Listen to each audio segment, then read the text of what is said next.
CHDC, for more than 32 years, we've been committed to making consistent and intentional efforts to create communities where people can thrive and to dismantle the inequities in the housing infrastructure by building communities for low income and often disadvantaged. We're also raising the conversation and making an effort to close the racial wealth gap.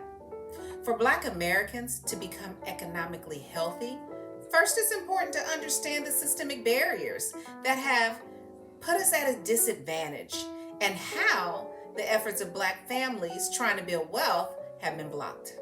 Yes, it goes back to 246 years of chattel slavery.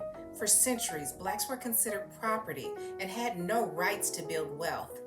4 million formerly enslaved, which was 90% of the Black American population at that time, gained their freedom. Yes, that's true. But they were freed into poverty with nothing in their own name. They owned nothing except their slave owner's name. There were efforts to help formerly enslaved become established, but there was no equity built into the process. When Blacks began to gain their own financial security, the Freedmen's Bank was started. It was started to help former enslaved save money and teach them how to use it for food, clothing, shelter, and medical care.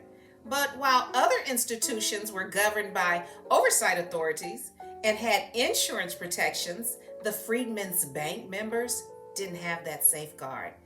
And more than 61,000 formerly enslaved lost approximately $3 million.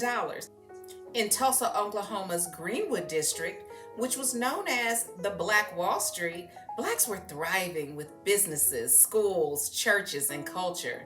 But in 1921, mobs of neighboring residents attacked this Black community.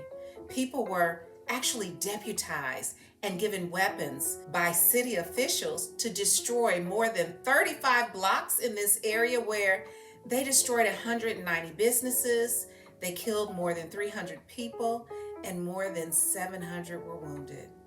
1,200 homes were destroyed, and at least 10,000 people became homeless.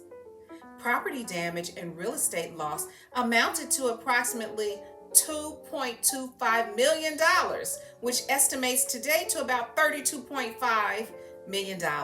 Now, keep in mind, this is one example of communities that were victimized by planned riots by different neighborhoods. Prior to that, there was the Red Summer of 1919, when white supremacist organizations and other ill-meaning people began racial attacks in more than 36 cities across the U.S. There were hundreds of deaths, injuries, and yes, homes and properties were destroyed. These are only a few examples of planned attacks to make sure Blacks didn't achieve equal rights or wealth. There was also redlining. This is where federal and local governments and private sectors set up a system to be able to deny Black families from getting home loans or to stop them from purchasing homes in specific neighborhoods. You also have the discriminatory Jim Crow era, the limitations of the GI Bill for Black families, and more. Now, I'm sharing this with you because this history matters. Wealth was taken from these communities before they were able to grow and has widened the racial wealth gap.